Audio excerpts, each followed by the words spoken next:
Welcome to SN creations. ప్రస్తుతం థియేటర్లలో ఏ cinema release అయినా పట్టుమని ఒక 10 రోజులు కూడా ఆడడం లేదు. కోట్లు వసూలు చేశాయి అని చెప్పి సినిమాలు కూడా 10 రోజుల్లో థియేటర్లోంచి ఓటీటీలోకి వస్తున్నాయి. అదే ఫ్లాప్ అయితే కేవలం ఒక్క రోజుల్లోనే థియేటర్లోంచి తీసేస్తున్నారు. అలాంటిది ఒకప్పుడు తెలుగు సినిమాలు ఏకంగా 100 రోజులు, 175 రోజులు, 365 రోజులు, 1000 రోజులు పైగా కూడా ఆడిన చిత్రాలు ఉన్నాయి. అలాంటి చిత్రాలు ఏమున్నాయో ఈ వీడియోలో మీకు చెప్పబోతున్నాను. టాప్ 10 ప్లేస్లో ఉంది అడవిరాముడి చిత్రం. అడవిరాముడి చిత్రం కె రాఘవేంద్రరావు దర్శకత్వంలో ఎన్టీఆర్, జయప్రద, జయసుధ హీరోయిన్లుగా 1977వ సంవత్సరంలో విడుదలైంది.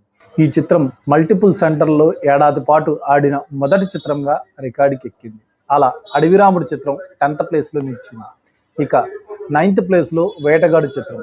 వేటగాడు చిత్రం 1979వ సంవత్సరంలో విడుదలైంది. ఈ చిత్రానికి కె రాఘవేంద్రరావు గారు దర్శకత్వం వహించారు. ఎన్టీఆర్, శ్రీదేవి హీరోయిన్లుగా నటించిన ఈ చిత్రం ఏకంగా 409 రోజులు థియేటర్లలో ప్రదర్శించబడిన చిత్రంగా నిలిచింది.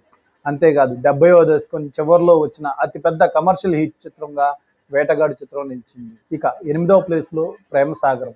ప్రేమసాగరం చిత్రం 1982వ సంవత్సరంలో విడుదలైంది. ఈ చిత్రం ఏడాది పైగా థియేటర్లో సందడి చేయడమే కాక మ్యూజికల్ హిట్గా నిలిచింది. ఈ చిత్రం ఏకంగా 465 రోజుల పాటు థియేటర్లో రన్ అయి మ్యూజికల్ హిట్ చిత్రంగా నిలిచింది. ఇక 7వ చిత్రం ప్రేమాభిషేకం. ప్రేమాభిషేకం చిత్రం 1981 సంవత్సరంలో విడుదలైంది. ఈ చిత్రంలో ఏఎన్ఆర్ గారు, శ్రీదేవి హీరోయిన్లుగా, జయసుధ ముఖ్య పాత్రలో నటించింది. ఈ చిత్రం కూడా 30 పైగా కేంద్రాల్లో ఏడాది పైగా ఆడిన ఏకైక సినిమాగా నిలిచింది.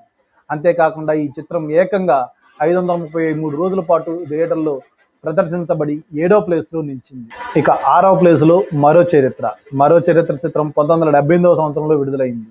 యూనివర్సల్ హీరో కమల్ హాసన్ గారు నటించిన మరో చరిత్ర చిత్రం ప్రేమ కథల్లో ఒక కల్ట్ క్లాసిక్ గా నిలిచింది. ఆ రోజుల్లోనే 556 రోజులు ఒకే థియేటర్లో చెన్నైలో అద్భుతమైన రన్ సాధించిన కల్ట్ క్లాసిక్ చిత్రం మరో చరిత్ర. ఇక 5వ చిత్రం మంగమ్మ గారి మనవడు. మంగమ్మ గారి మనవడు చిత్రం కోటి రామకృష్ణ గారి దర్శకత్వంలో బాలకృష్ణ, సుహాసిని హీరోయిన్లుగా 1984వ సంవత్సరంలో విడుదలైంది. ఈ చిత్రం ఏకంగా 567 రోజుల పాటు హైదరాబాదులో తారక రామ థియేటర్లో ప్రదర్శించబడి అతిపెద్ద భారీ హిట్గా నిలవడమే కాక బాలకృష్ణని ఒక మాస్ హీరోగా చేసింది ఈ మంగమ్మ గారి మనవడి చిత్రం. ఇక 4వ చిత్రం పోకిరి.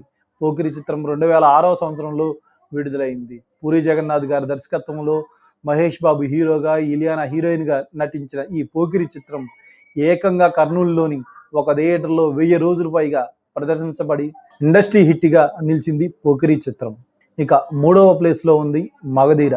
మగధీర చిత్రం 2009వ సంవత్సరంలో విడుదలయ్యింది. రామ్ చరణ్, కాజల్ హీరోయిన్లుగా నటించిన ఈ చిత్రం రాజమౌళి దర్శకత్వంలో వచ్చింది. 2009లో రిలీజ్ అయిన మగధీర చిత్రం ఏకంగా 1001 రోజుల పాటు కర్నూలులోని ఒక థియేటర్లో ప్రదర్శించబడి ఈ మైలురాయిని అందుకుంది. ఇక 2వ ప్లేస్లో లెజెండ్ చిత్రం ఉంది. బాలకృష్ణ, బోయపాటి కాంబినేషన్లో వచ్చిన లెజెండ్ చిత్రం 2014వ సంవత్సరంలో విడుదలైంది.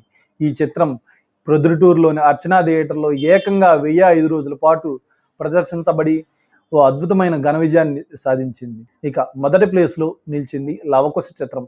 లవకుశ చిత్రం 1963వ సంవత్సరంలో విడుదలైంది.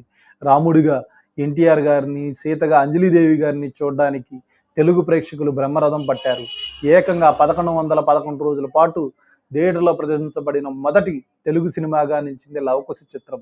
ఇలా ఎన్నో సినిమాలు తెలుగు ఇండస్ట్రీలో అద్భుతమైన ఘన విజయాన్ని సాధించాయి. అలా మాయాబజార్, పాతాళ భైరవి, అడవిరాముడు, మాభూమి, సమరసింహారెడ్డి, తొలి ప్రేమ వంటి చిత్రాలు 365 రోజుల పాటు థియేటర్లో ప్రదర్శించబడి అద్భుతమైన ఘన విజయాన్ని సాధించి ఈ చిత్రాలన్నీ కూడా 10వ ప్లేస్లో నిలిచాయి. Thanks for watching this video.